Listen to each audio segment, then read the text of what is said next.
morning, guys and girls. How are you today? Good. First of all, thank you, Mr. Ray, for having me today. Yeah, It absolutely. is important for me to speak to you young people who are going to be out in the field later.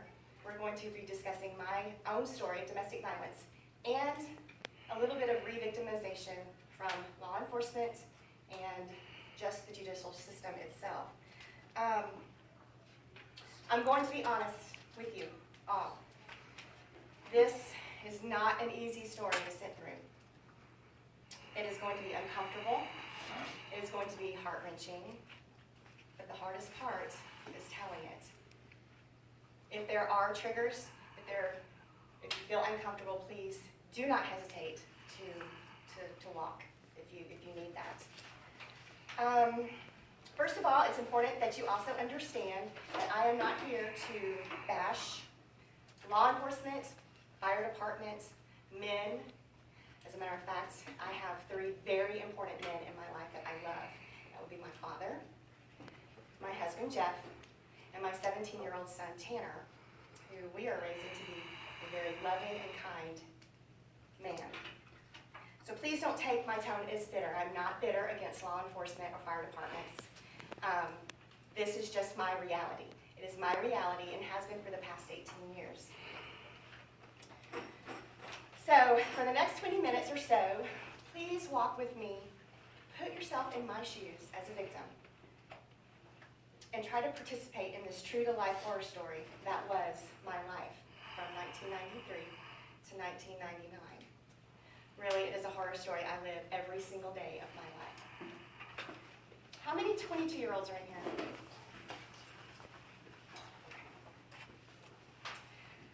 Okay. Back in 1996, I was in the process of leaving a very abusive relationship, a marriage. I was leaving for very emotional reasons. There was emotional abuse, there was financial abuse, there was lying, there was cheating. Everything that could be piled into an unhealthy marriage was my marriage, except for one thing. I was never physically abused. It's a kicker, isn't it? You think physical abuse, that's all domestic violence is physical abuse, but it is not. I finally mustered up the courage to ask my ex-husband to leave. It was like, you need to leave. I'm afraid for my life, and I'm afraid for our daughter. My 3-year-old daughter, Miranda Faith. I was so afraid that I had to obtain a restraining order after telling him to leave, and then the abuse got even worse. From the moment I asked Charles to leave our home, he began harassing me constantly. First, it began with constant phone calls, all hours of the day and night, at home and at work. He began following me, showing up at my work. I used to work at the courthouse, and he would show up and wait for me to leave for lunch, come into work. He was constantly stalking. There were times that he and his father would pay people to follow me and to take my pictures and to harass me, to frighten me, even when I had my 3-year-old daughter with me. At this time, she was about 18 months old. It was a long process. He even went as far as hiring someone to come to my front door one night. A stranger knocks on my door, and I open the door, and he's looking for his dog. Turns out it was somebody that Charles had paid to terrorize me, to frighten me. I know this because he told me later. He even followed me to Texas. He even followed me, well, he just followed me everywhere. He was constantly calling me. He would even call me the next morning to describe exactly what I had been wearing the night before, who I was with, what I had eaten. Everywhere I had been, he was constantly there. All of this after filing a restraining order. It became so exhausting and so scary that I had to press charges, that I decided to press charges to try to get him arrested for stalking. Stalking is a crime. I had to document every single thing that happened. It was put on me, the victim, to do the work of attorneys, to actually document everything, because that's the only way you can get a conviction. I am the queen of documentation to this day. I never let anything get by, and I'm always screenshotting and documenting. That's how I learned. In the meantime, Charles and I were fighting for custody. I wanted supervised visitation because the man was dangerous, and he wanted sole custody. It was terrifying, it was nasty, just as divorces can be. I was terrified for her life, I was terrified for mine, and I could not convince a judge that Charles Sally was a dangerous man. Charles would take her from me and never return her, or he would have me driving all over town, threatening to kill her, had me going all over town to locate him so that I could pick up my daughter. This was a game to him. It thrilled him to see me go into a panic. I called police over and over. I called police, I called my attorneys. I documented, and I had police reports filed. He would take her, and then he would say, I'm going to kill her, and then I'm going to kill myself. He would call me in the middle of the night and say, I'm going to kill her, and then I'm going to kill myself. Knowing that I would go into a panic, call the police, they would go over, they would check on them. Charles would laugh and say, she's crazy. She's trying to make my life miserable. She's the crazy one. He would get a pat on the back. Sorry, Mr. Sally. And I would get a warning. I would get so many phone calls, and I couldn't keep up. And my parents had to actually hire a phone answering service to document all of the thousands of calls I would get. Luckily, they documented the number that he was calling from and conversations or messages that he would leave. I was ordered by my attorney not to answer any messages or phone calls. Charles made it his life mission to stalk me into submission so that I would give up custody of my daughter, but it was more the thrill of seeing me frightened. After many months of documenting, and after nearly losing my job because he was harassing me on the job, I finally had enough evidence to have him arrested. But instead of arresting him, they called him at the fire station as a courtesy. As a courtesy, Mr. Sally, we don't want to embarrass you, but you're under arrest for stalking. You might want to just come down to the station. And he did. He went through the process, posted bail 2 hours later, and was right back out in front of my house, stalking and taking pictures.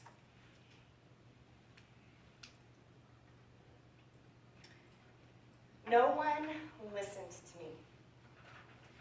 No one believed me that Charles Sally was a dangerous man. Once Charles went through the sentencing process, he was sentenced to 10 sessions with a certified psychiatrist. His parole officer took it upon himself to decrease that sentence to 1 week of anger management. Even after I had filed all of these charges against him, he got joint custody and he got to keep his job. So, Charles, being a member of the Bossier City Fire Department in Shreveport, Bossier, Louisiana, he got special treatment. He was a member of the Brotherhood. He was free as a bird to do anything he wanted and to terrorize me at will and his own child.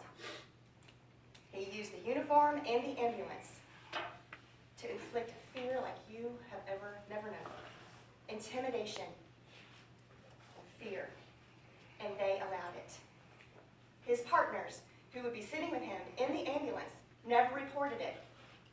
They allowed it.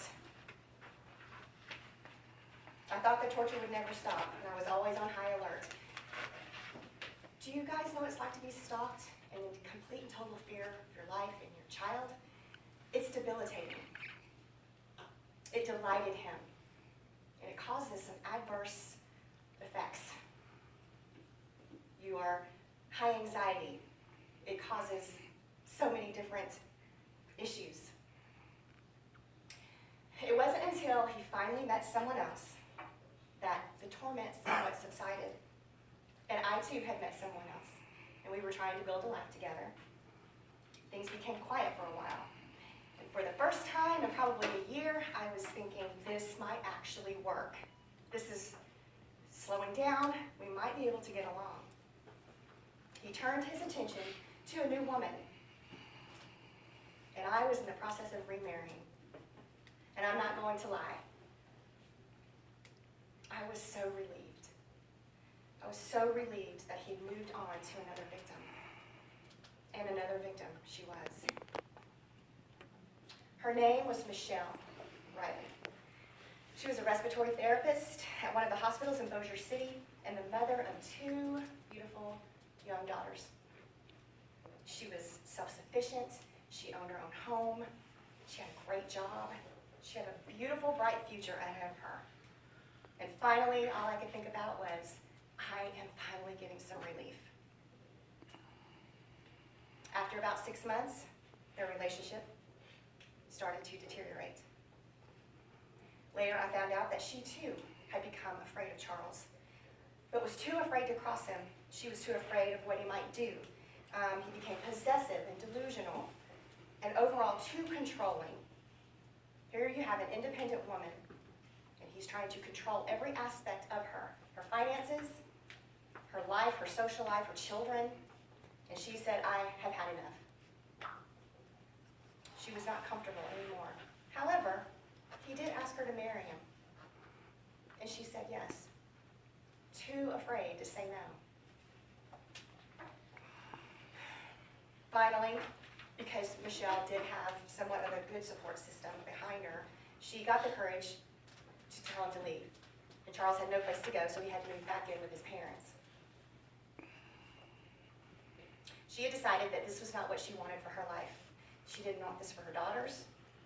She insisted that he leave, and from this point on, things began to spiral out of control. He began tormenting her exactly like he did me.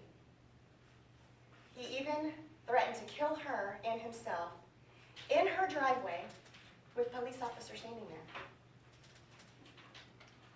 And he let him go. He even broke into her garage one night, in the middle of the night. I don't know how he did it, but I swear he was Houdini. He was everywhere. He got into her car, and he hid in her car until she got ready to leave the next morning with her 9-year-old daughter. She gets in her car, she pulls into the driveway, and he attacks her.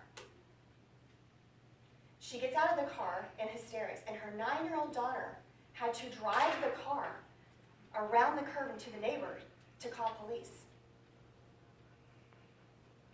Her life was torture. She had to foil her windows because he kept coming and looking. Michelle did everything she was supposed to do. She called police. She filed police reports. She called his parole officer,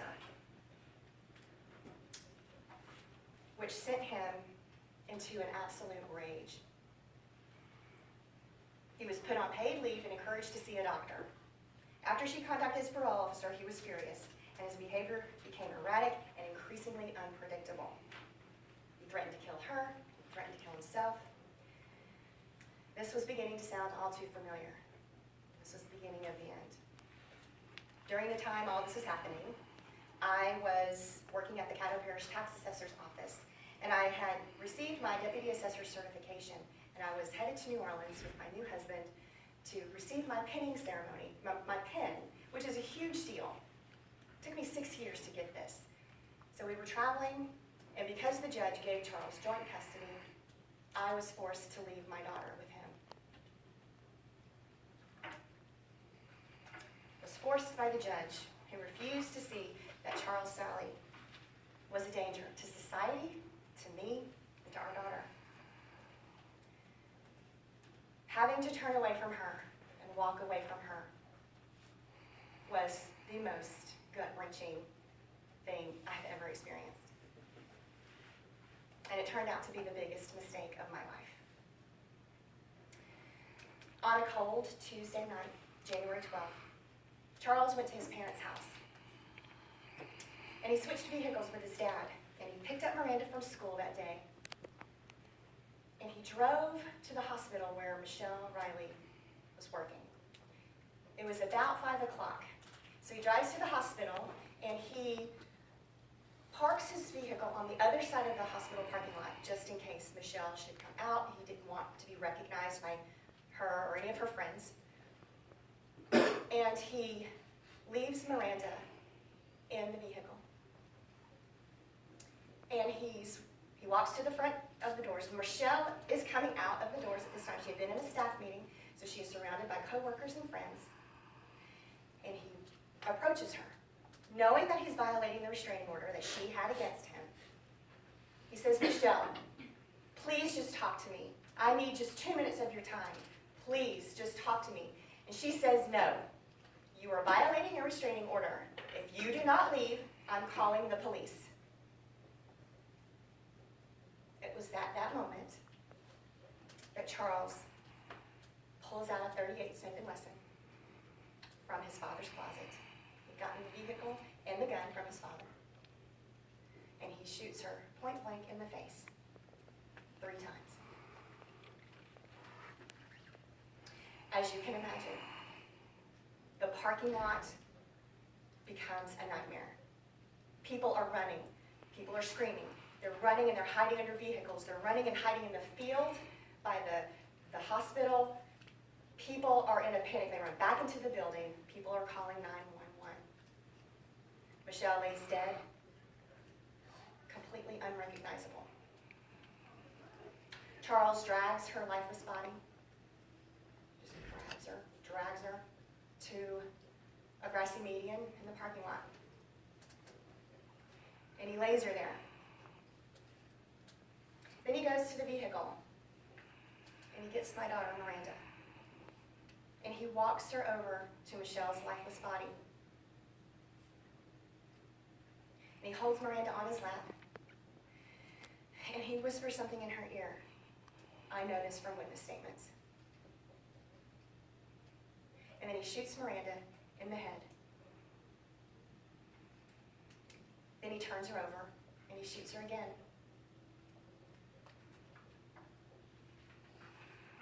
He lays Miranda's body next to Michelle's, and he pulls out a hunting knife that he got from his father. And he begins to stab Michelle repeatedly, over and over, cutting and slashing, mutilating her body. In the blink of an eye, 2 people are dead, unnecessarily. Within minutes, the very fire station that Charles Sally worked for had to make that call. He planned it. He left behind a suicide tape, but he didn't have the guts to kill himself. Police were on the scene, fire department was on the scene, but the fire department couldn't get to the victims because they needed to secure the scene first. Is it that protocol? Charles refused to put down his weapon. They told him repeatedly, put down your weapon, and he said no. Then he raises his weapon, and then the police shoot him approximately, if I can remember correctly, about 14 times. Charles was dead. He had killed my only child and killed another woman and left 2 daughters without a mother. The scene was like nothing anyone could comprehend, as you can imagine. None of us would ever be the same. Charles murdered Miranda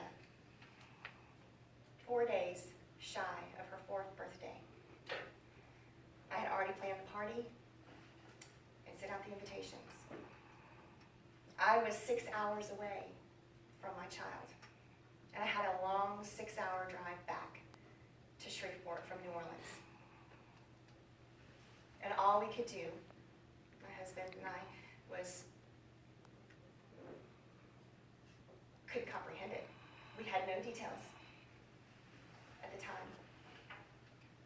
Miranda died at approximately 5:30 that night, January 12th, 1999. I got the call from the Bossier City chaplain at around 9:30. The chaplain of the Bossier City Fire Department told me that Charles had killed Miranda and Michelle. So, I stand before you today, 18 years later, hoping to influence and encourage those of you who are going to be in law enforcement, judges, lawyers, victim advocates, I want to encourage you to take the victims seriously. I am an epitome of resilience, determination, and perseverance. I was not going to let Charles Sally win. Why did he kill my child? Ultimately, because he knew it would be the one thing that would kill me inside. He knew that the one thing he could do to hurt me ultimately was to kill her, claiming all the while that he loved her so much. He loved her more than I did.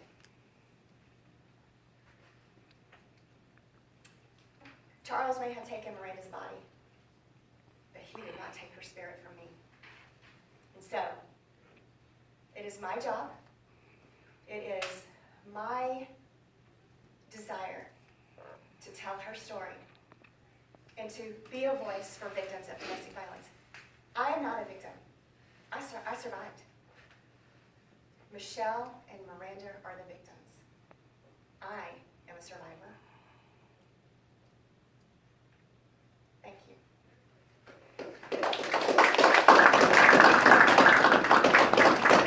Now, you are more than welcome to ask me anything. Trust me, nothing scares me anymore, and nothing embarrasses me, and nothing gets to me. And I will answer your questions if as best as I can.